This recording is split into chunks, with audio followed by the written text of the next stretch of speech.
Hello. In this short video, I'm going to be talking about how to use Edgar Schein's culture model to understand the culture you have at the moment, and then involve a wide range of people in a process of uncovering that, and then thinking about interventions that you might take to create a more aligned culture going forward. So Edgar Schein, who was at MIT, I think he's now retired, he thinks about culture in these ways. So he thinks about artifacts, espoused values and underlying beliefs. So the espoused values, let's talk about those first, are the things we say about our organisation. What do we say our culture is? What do we say on our website? What do we hear ourselves stating? And our underlying assumptions are the things that we don't even know are shaping our culture. So maybe we've got a belief that a commercial income is a sellout, or maybe we've got a belief that that staff need checking up on, or maybe we've got a belief that the best creative ideas come about through play.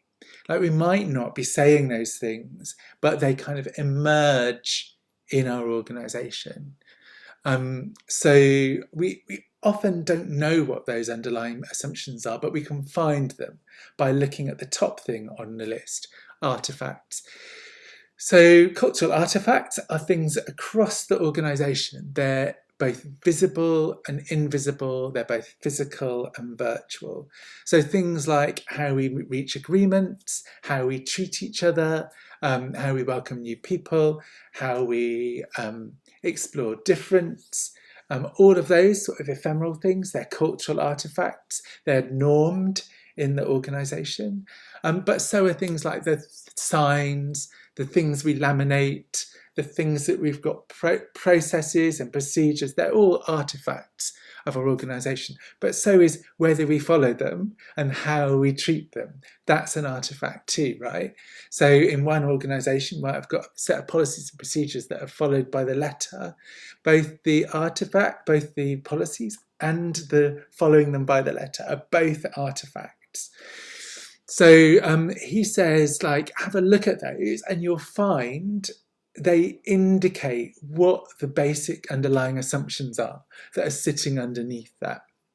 So if we think about that policy and procedure that's followed meticulously, that says something about an underlying assumption that efficiency comes from control, something like that. Like, you're not likely to see that on your website as an espoused value, but it's a basic underlying assumption that's sat behind us, and that's driving our organisation. And it's one of those assumptions that might need to shift in order that we build new artifacts, that we're working in different ways.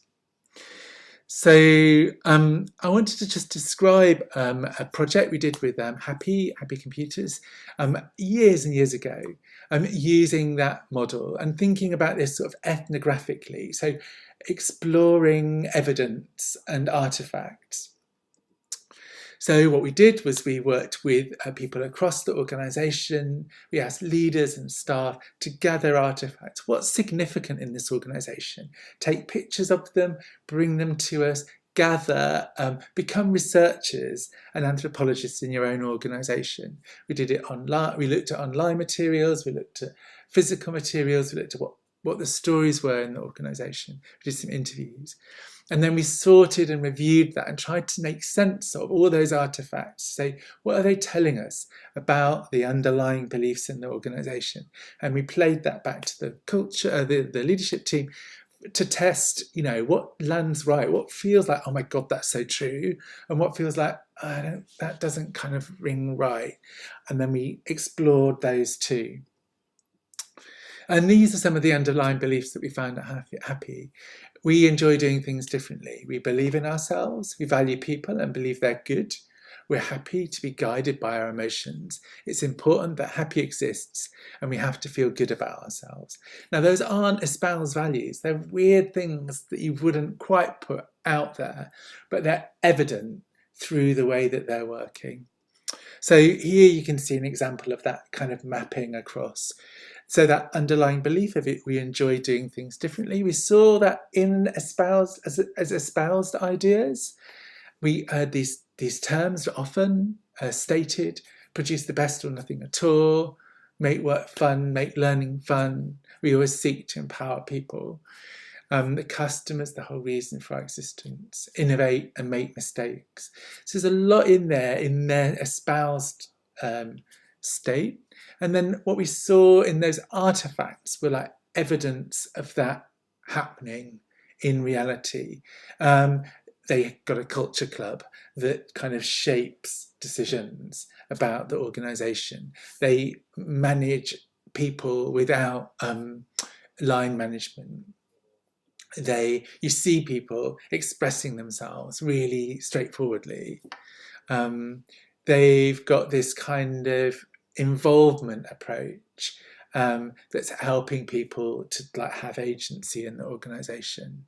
So these things stack up to an idea: we enjoy doing things differently, that we tested with people.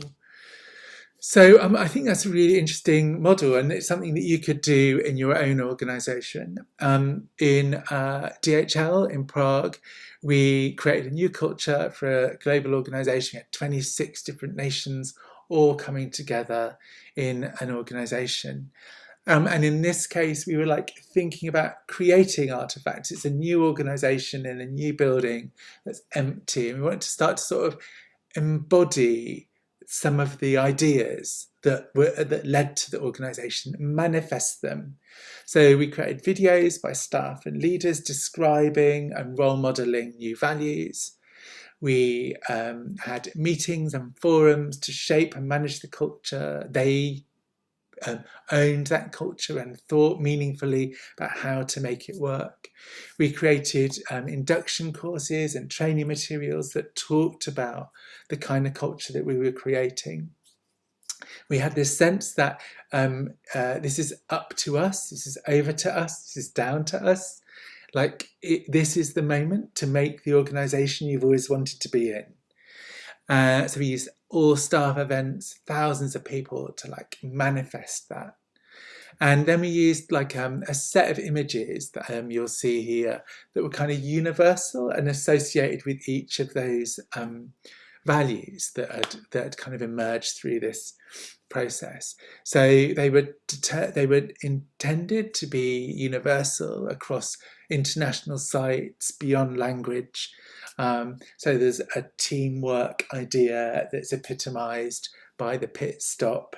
There's an innovation idea that's epitomised by the freedom of the surfer, for taking energy from the environment to create movement. So I'm really excited. I was really excited to do that work and to see it manifest in that way. So if you'd like to do something similar, here's the task. I suppose it's about using that model to encourage yourself and other colleagues, perhaps the whole organisation, to gather cultural artefacts. Perhaps write them down if you're doing this virtually, Jamboard them, share them.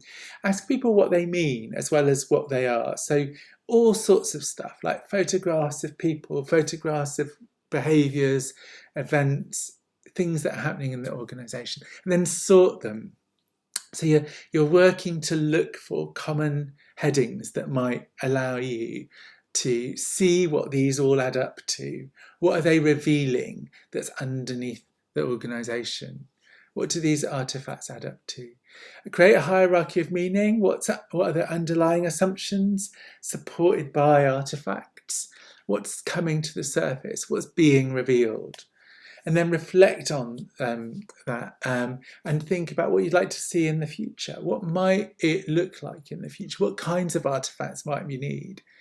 what kinds of assumptions might we need in our organisation in order to create the kind of culture that we need? And then what kinds of interventions might we need in order to generate that, using that anthropological rather than managerialist approach? So we're not going to go, right, I tell you this is the new culture. I'm going to say, well, what would we have to put in place that would enable that to emerge, so that in a year's time, when we're doing a mapping of the artifacts, these other things are self-evident and these other things are happening in the organisation. So in a couple more videos, we've got examples of other approaches using Johnson and Scholes model and the Cameron and Quinn model that might be more suitable for you. So have a look at those two.